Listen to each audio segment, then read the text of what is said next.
Bom dia, meu nome, tudo bem? Bom, hoje então eu vou mandar para vocês uma aula de biologia e uma aula de química, ok? Então vocês peguem a apostila 7 de biologia, onde a gente vai começar a falar um pouquinho sobre filogenética, ok? Aí vocês vão abrir para mim então no capítulo 9, onde fala da sistemática filogenética, ok? E o que é essa sistemática filogenética, tá? O desenvolvimento da ciência, então, permitiu que nós tivéssemos uma visão muito mais ampla, tá? E fiel da nossa própria ancestralidade enquanto espécie no planeta, tá? Isso graças a vários pesquisadores, né? Vários cientistas que foram aprimorando esse nosso desenvolvimento, essa nossa pesquisa. O naturalista alemão Ernst Haeckel foi um dos primeiros a montar uma representação evolutiva das espécies em suas relações com parentesco, tá? Utilizando como símbolos uma árvore. E aí ele a partir daí, né, surgiu o que a gente chama de árvore filogenética, ou nossa árvore genética, enfim. Então, toda essa árvore aí constituía, mostrava, então, os parentescos, tá? Então, o que ele fez? Ele utilizou como símbolo uma árvore, e aí a vida surgindo a partir de uma origem única e se diversificando em inúmeros ramos a partir de bifurcações, sendo que a espécie humana se encontra no topo do naturalista ali alemão por conta da sua complexidade. Nós somos a espécie mais complexa que tem que se tem conhecimento, né? Nós somos a espécie mais evoluída biologicamente falando, tá? Bom, então vamos começar a falar um pouquinho da classificação e da evolução biológica. Primeiro, nós devemos lembrar que nosso planeta tem uma grande diversidade biológica. E o que é essa diversidade biológica?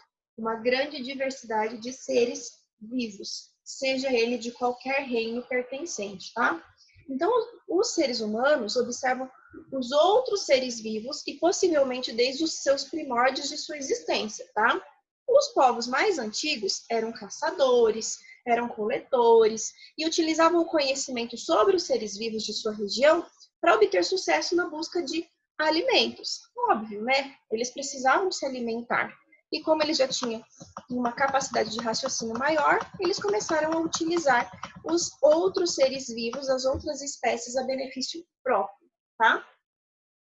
Um estudo sistematizado da diversidade biológica teve início há alguns séculos lá na Grécia Antiga, tá? Com isso, os estudiosos pretendiam conhecer as diversas formas de vida e também organizar esse conhecimento, tá? E aí esses estudos buscavam descrever e nomear, tá, os seres vivos conhecidos. E foi muito importante para o desenvolvimento do nosso sistema de classificação, que é a taxonomia, e também para a sistemática, tá?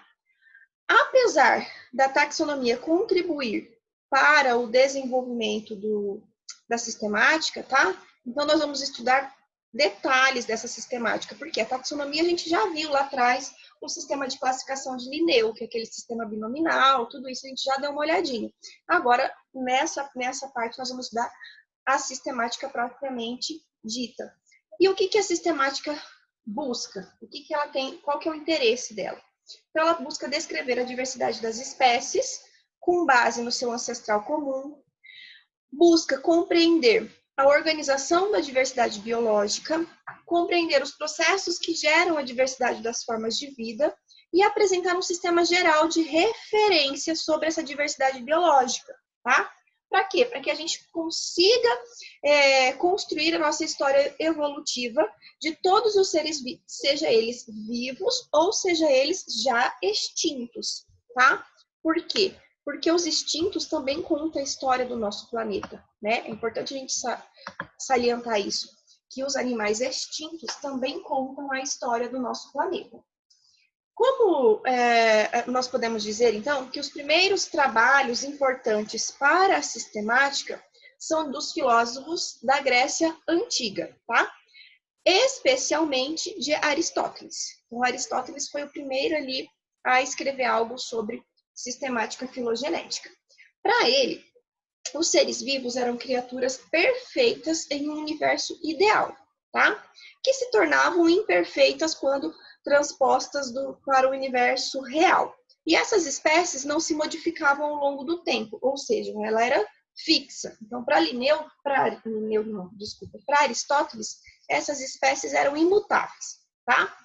Ele foi o pioneiro para criar um sistema aí de classificação dos seres vivos com base no seu grau de semelhança, tá? Utilizando critérios como nutrição, forma corporal, local onde eles viviam, e o seu sistema foi usado por 2 milênios, até o período do século 14 a 16 ali, foi o período que foi utilizado até o período do Renascimento, que foi ali no período do século XIV ao século XVI, tá? No século XVIII, aparece Linneu. E aí Linneu desenvolve um sistema de classificação muito mais consistente, tá? Com uma lógica muito mais categórica, tá? E aí ele criou o que nós chamamos de características taxonômicas, tá? Também conhecidas como táxons. E o que são essas categorias taxonômicas? Elas são os níveis mais abrangentes ou mais específicos de uma espécie, tá? Inclusive, a espécie é o nível mais individualista que nós temos dos táxons. E o reino é o nível mais abrangente que nós temos dentro dos táxons, tá?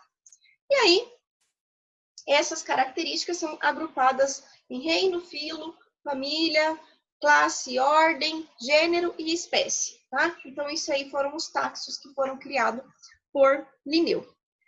No finalzinho do século XIX, aparece Lamarck, né?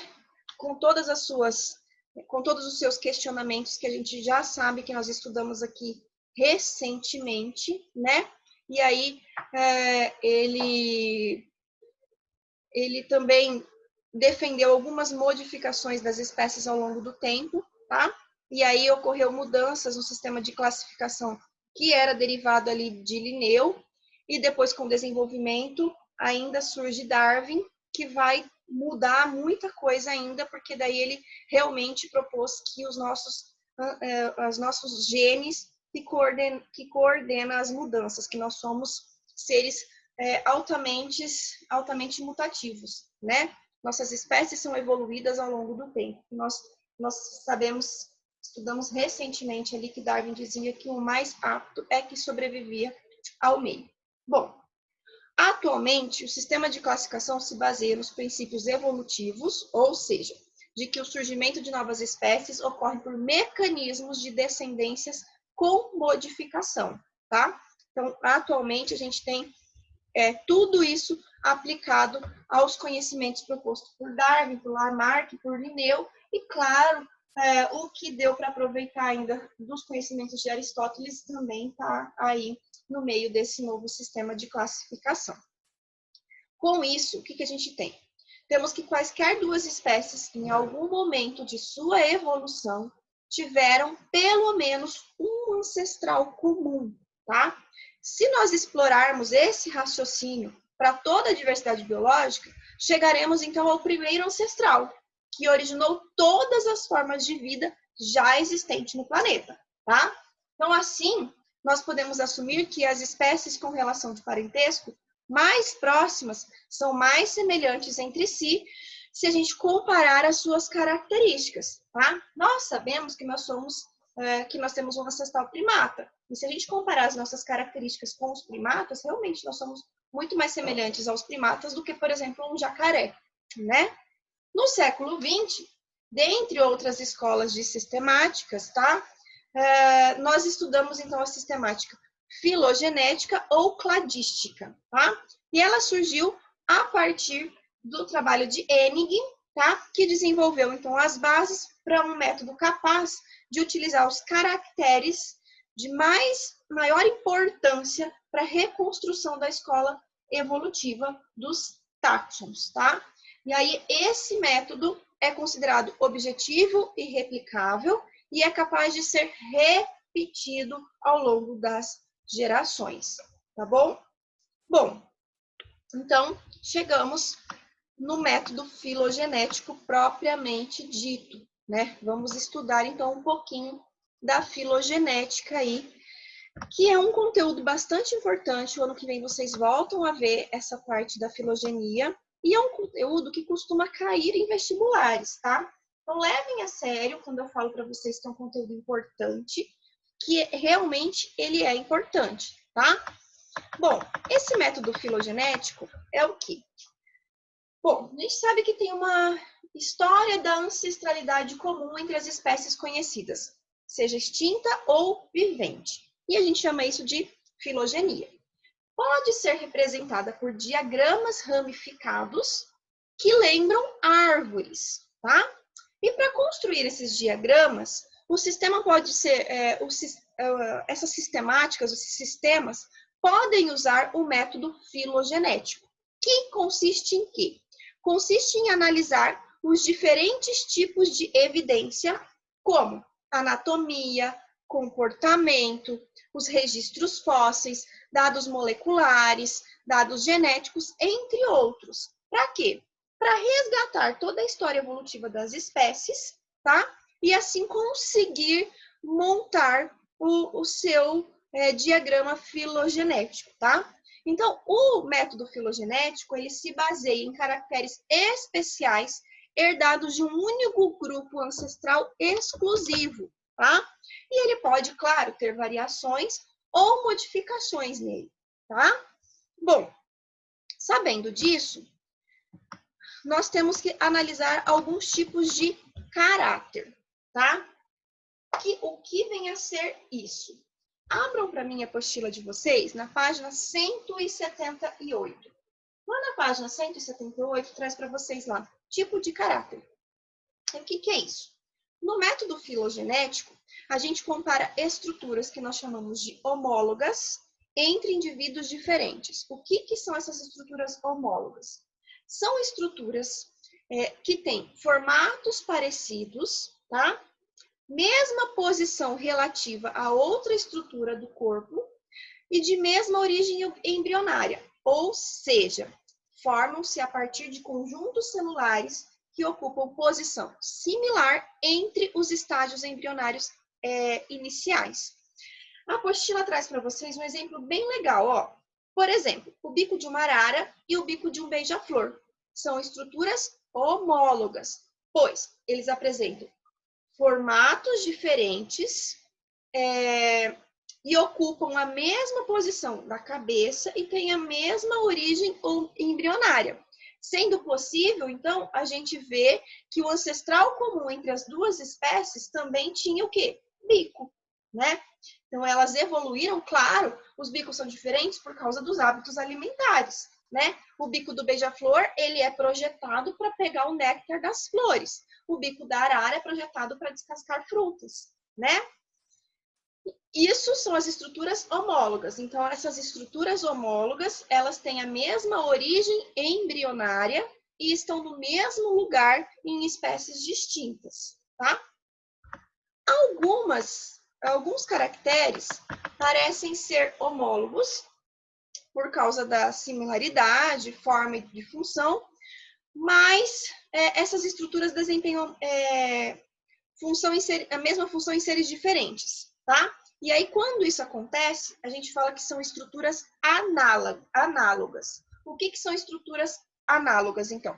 São estruturas que desempenham a mesma função em seres diferentes, mas não apresentam a mesma origem embrionária. Ó, na homóloga, eles tinham a mesma função e mesma origem embrionária.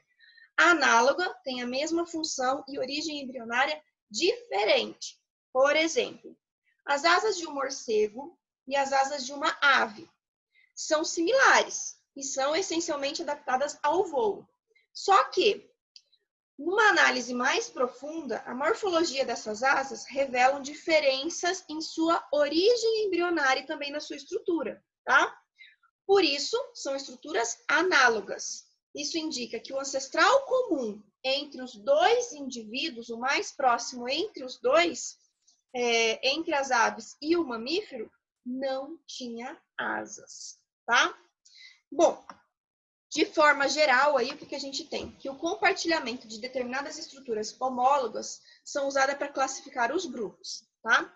Por exemplo, a presença de 4 patas é uma característica comum ao grupo dos animais tetrápodes, os anfíbios, os répteis, as aves e os mamíferos, né?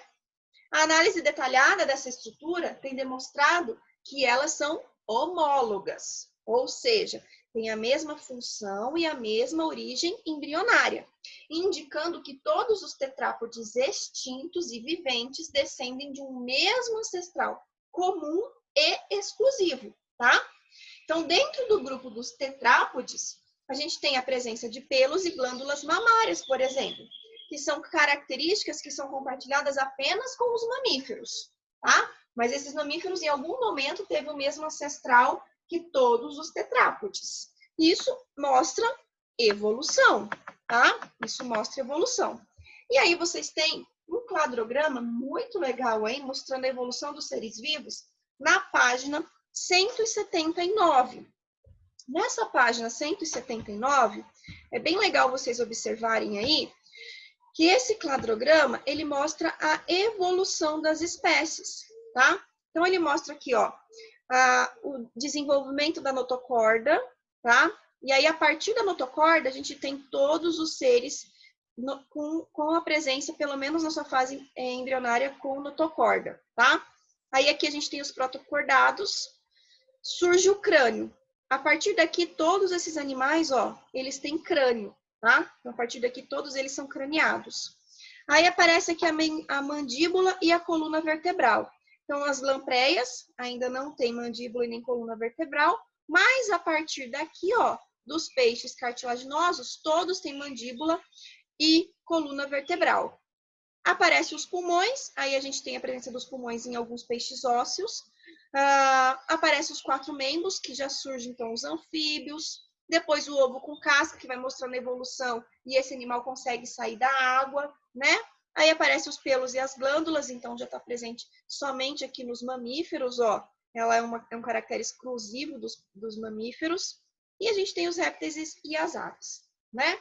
Esse cladograma, então, mostra bem certinho a evolução das espécies. Estruturas análogas, então, podem gerar confusão, tá? E interpretações errôneas na reconstrução da história evolutiva do grupo. Por quê? Porque muitas dessas estruturas surgem em grupos sem relação evolutiva próxima e não são utilizadas para representação filogenética, tá? Olha aqui, o que a gente tem aqui?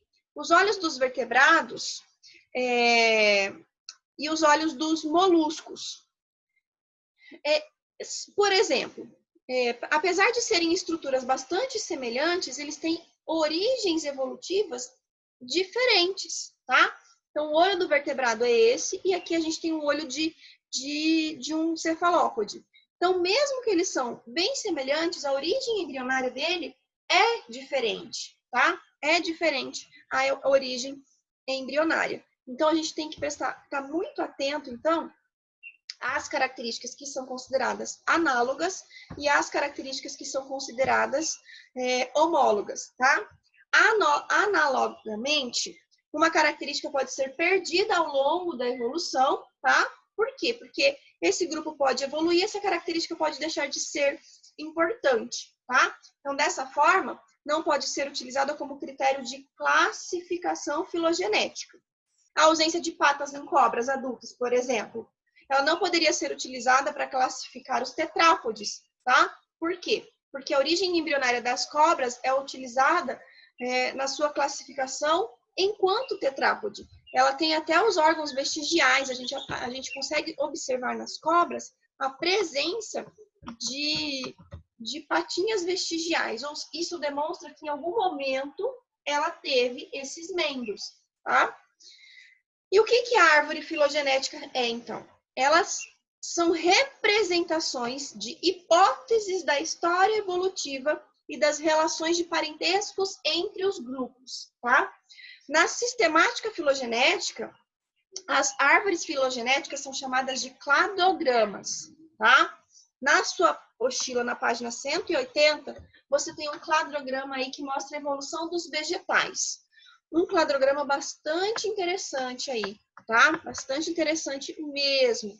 Então, vocês observam aí que esses cladrogramas, eles trazem para vocês a ramificação dos reinos e das espécies existentes dentro desses reinos, tá? Então, o cladograma, ele representa a relação evolutiva entre os grupos terrestres e também dos grupos, e também as suas características mais próximas, tá?